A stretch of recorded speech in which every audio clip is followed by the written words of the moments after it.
Senhorita, eu queria saber sua opinião sobre o grande assunto que se discute atualmente na imprensa. Qual? O tratamento que nós devemos ter. Nós quem? Nós, moças solteiras. Devemos ser meninas, mademoiselles, doninhas, senhoritas. Qual a sua opinião? Eu lhe digo, não gosto de menina. Ouvi lá em casa uma criada portuguesa que só me chamava de a menina Joana. E esse tratamento me soava muito mal aos ouvidos. Naturalmente, ora, a menina Joana até parece outra pessoa que não é você. Todas as vezes que algum de nossos elegantes me dirige um mademoiselle, acho supinamente ridículo. Você está comigo. E certa vez que um jornal me chamou de demoiselle, fiquei deveras ofendida. Naturalmente. Quando me dizem dona, sinto-me envelhecer. Realmente, o dona só nos aceita depois que nos casamos. Por isso mesmo, deixe lá. Joaninha, o dona, no fundo, é o tratamento que mais nos agrada. Antes de casadas, poderíamos ser doninhas, diminutivo de donas. Mas se fôssemos doninhas, os rapazes quereriam ser sapos Para nos fascinarem. Assim, pois, como senhorinha, senhorazinha, são desgraciosos. O melhor mesmo é senhorita. É delicado e sonoro. Mas dizem que não é português. Se não é, fica sendo. E não é português por quê? Se senhorita não é português, também não são mosquito, palito e outros diminutivos que terminam em ito. Como, por exemplo, periquita. Não, toca. Periquita não é diminutivo. Perdão, Joaninha, você está enganada. Periquita é diminutivo de papagaia.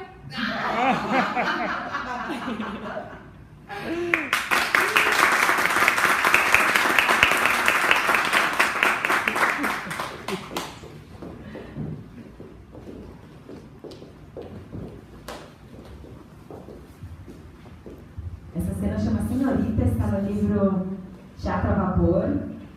E é uma cena que dá para trabalhar com crianças de várias faixas etárias, né? Hoje as meninas já são mocinhas, já são adultas, mas dá para fazer com as crianças também. Eu já cheguei a trabalhar com crianças de 10 anos, por exemplo, essa cena. É bem legal.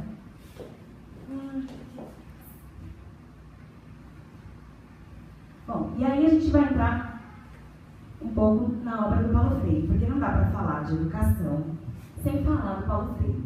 Paulo Freire é um educador, foi um educador brasileiro, maravilhoso, que deixou uma obra lindíssima, que é nosso orgulho aqui da educação no Brasil, é ter o Paulo Freire. O Paulo Freire, ele viveu, vocês podem ver aí, de 1921 a 1997, ele era pernambucano, ele faz um trabalho incrível lá em Pernambuco, com a alfabetização de adultos. Então, ele inicia sua carreira como... Ele trabalhou inicialmente no SESI, Serviço Social da Indústria, e no Serviço de Extensão Cultural da Universidade de Recife. E lá ele vai ser indicado a um cargo de diretor de Educação e Cultura. E ele inicia um trabalho numa região muito pobre do Recife. E o Paulo Freire, ele vai dizer, por exemplo, dize-me e esquecerei, ensina-me e lembrarei, envolva-me e aprenderei. É muito interessante o trabalho do Paulo Freire. Depois ele vai ser exilado também, né? Ele é das nossas joias que foram exiladas no período da ditadura e lança alguns livros fora do Brasil para depois voltar e tal, enfim. A pessoa... Foi um período difícil, né? A pessoa conscientizada, ela tem compreensão diferente da história do seu papel. E ela recusa acomodar-se, mobiliza-se, organiza-se para o mundo. E essa ideia é muito interessante. O que o Paulo Freire vai fazer? Ele vai perceber que, além de considerar que a pessoa tem todo um caminho, o cérebro tem todo um caminho para o aprendizado, né? Que não dá mais para ser ignorado. Então, não dá mais para achar que criança é uma folha em branco, que a gente vai escrever o que quiser. Né? E isso é uma questão. E aí depois vem o Vygotsky que vem falar que tem a questão social, então com o outro a gente se constrói. E o Paulo Freire vai falar que, além disso, os fatores sociais, econômicos, onde a pessoa vive, isso também influencia na aprendizagem. Então, ele vai dizer que todo o ato educacional é um ato político, que não dá para desprender disso, não dá para desprender educação de política.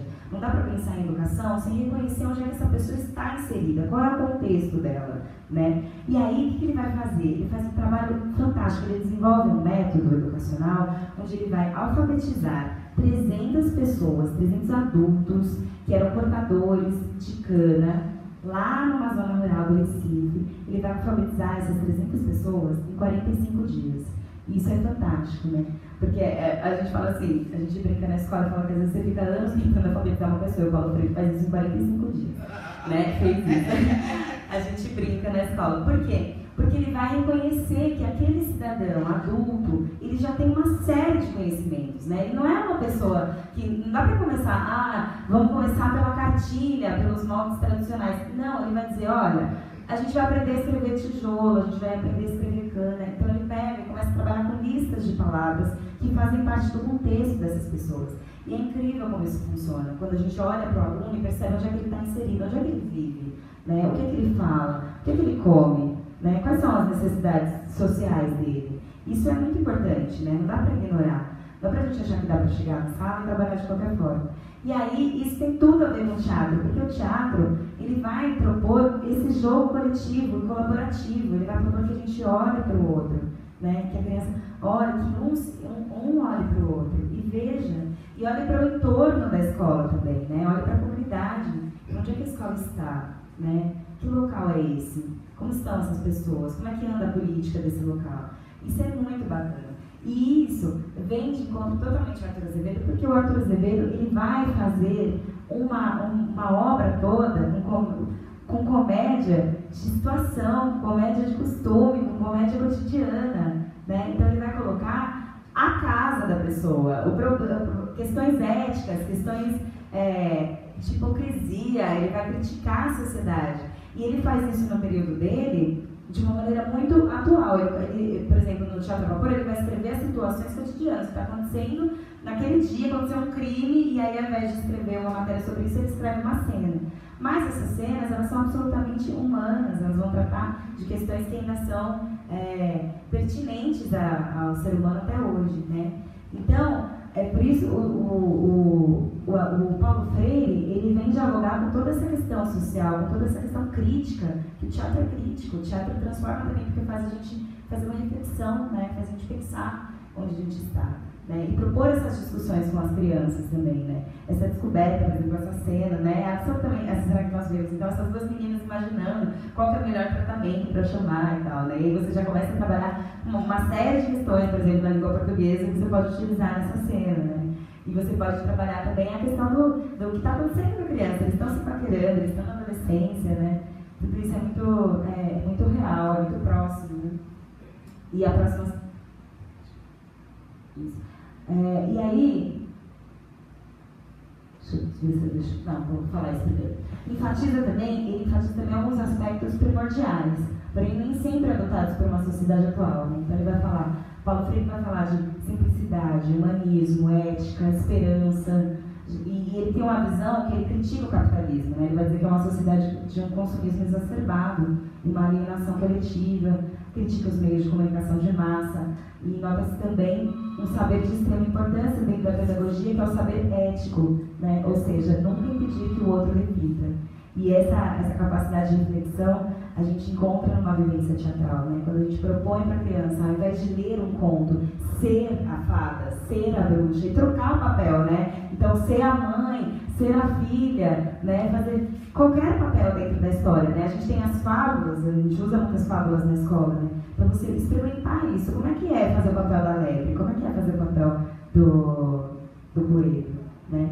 E aí, tudo isso, e dentro do Arthur Azevedo também, dentro de toda a obra dele também, pegar o texto e falar, não, hoje a gente não vai ler esse texto de uma maneira convencional, a gente vai atribuir funções, vai atribuir papéis, vai trocar de lugar, né? Vai trocar de posições, vai olhar a mesma situação, a mesma cena por óticas diferentes, né? E com tudo isso, a gente também escolheu mais uma cena que a gente vai colocar agora.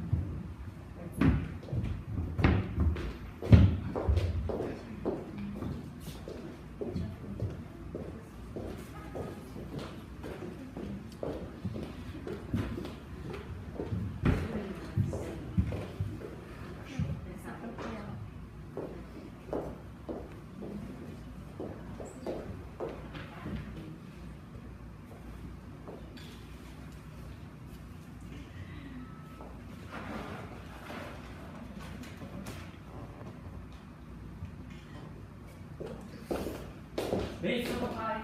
Ora, viva! Venha cá, sente seu pé de mim. Saiba que eu estou zangado com o senhor. Comigo? Sim.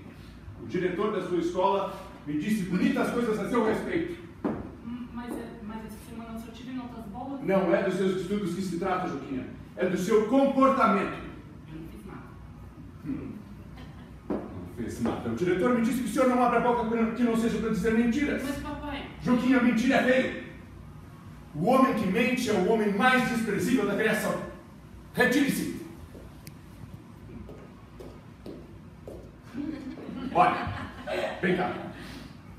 Tu conheces Epaminondas? Lá na escola tem um menino com esse nome. Não é deste Epaminondas que se trata.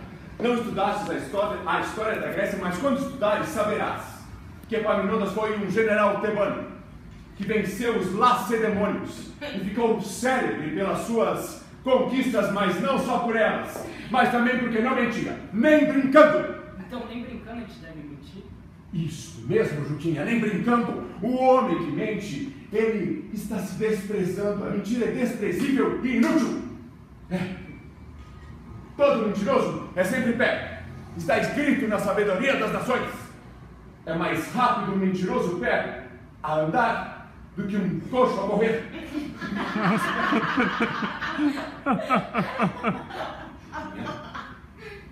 Preste bem atenção.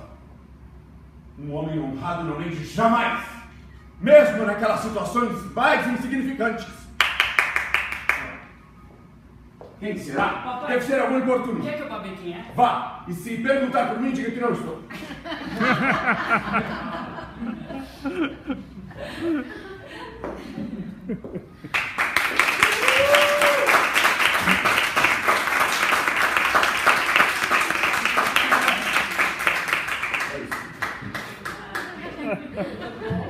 Eu não posso ir no primeiro joga.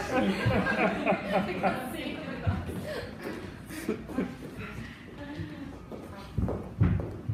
É muito interessante colocar essa cena com as crianças e perguntar, né, o que eles acham e dar uma grande discussão isso na escola, né? E aí, como é que é essa postura desse pai, o que significa, né? E o que a gente fala, às vezes impede, né, e tem que ensinar, mas que nem sempre a gente faz, e como é que a gente vai ensinando a abrir essas exceções.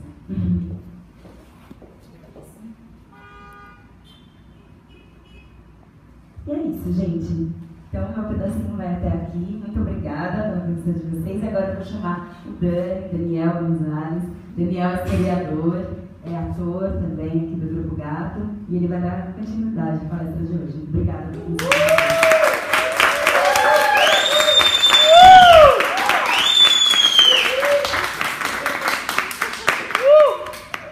Boa tarde. Vou dar prosseguimento na palestra. Uma questão que é importante frisar antes da gente começar a tratar um pouco sobre a teoria do Gardner é falar que eu estou analisando a educação por um outro ponto de vista. A Miriam, ela é pedagoga e trabalha com educação formal. Então ela trabalha com esse processo de educação na escola mesmo, né? Eu sou educador de uma instituição cultural, eu sou educador da Associação APAC, que é a Associação Pinacoteca de Arte e Cultura, e eu trabalho num dos núcleos da Pinacoteca, que é o Memorial da Resistência. Então a Miriam, ela trabalha e isso tem prós e contras, né? Nada é melhor ou pior, mas é uma questão assim, a Miriam, quando ela vê esse processo de aprendizagem dos alunos, ela consegue acompanhar todo o processo, então ela consegue avaliar o trabalho dela. Essa é um pró. O contra é que ela precisa estar...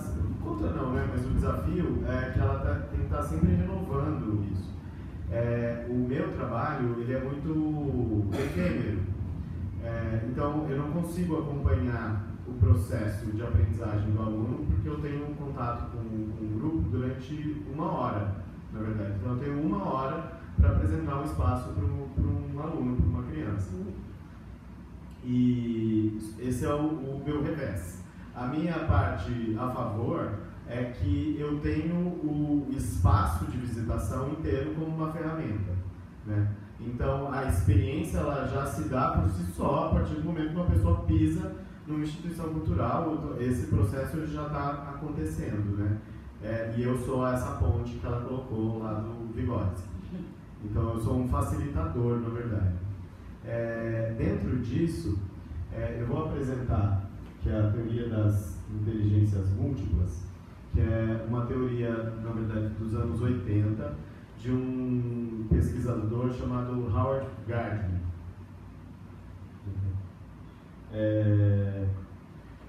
Acabei de falar. E antes de tratar disso, eu queria tratar de uma outra coisa, que é a educação não formal se lança muito mão dessa questão, que é a multissensorialidade. E nisso eu lanço muito mais mão ainda, porque eu trabalho, além de trabalhar com o público, além de já ter, hoje eu estou focado exclusivamente nisso, mas além de já ter trabalhado com o público regular, na atualidade eu trabalho com o público com deficiência. Então, eu uso muito da multissensorialidade para trabalhar com o público. Daí o que acontece? O cérebro é como se fosse um computador, né? E esse computador tem múltiplos acessos. Então, um computador tem um mouse, tem um teclado, tem um scanner, tem sei lá, dá para tocar na tela, etc. Tem vários acessos à informação dentro desse computador, né? O cérebro humano também. Então, eu tenho tato, eu tenho olfato, eu tenho a visão, eu tenho audição, tal. Quando a gente... Daí, assim, esse computador não funciona mais o mouse. Isso não significa que ele se tornou um computador emprestável. Eu tenho outras formas de acessá-lo. E daí a mesma coisa. Uma pessoa cega, eu posso eu posso levar o acesso da informação através dessas outras ferramentas, né? E isso para a área cultural é muito importante, né? Porque quando você está em cena, você está experimentando tudo, na verdade.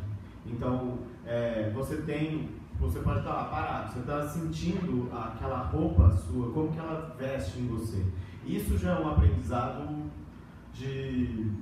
para um aluno, por exemplo, um aprendizado de como você deve se portar, porque aquela roupa está te vestindo de alguma forma diferente, então o seu corpo se transforma, né? Então, se uma pessoa é cega e surda, se ela veste uma roupa de época, ela já vai estar entendendo como que funciona, né, aquela época.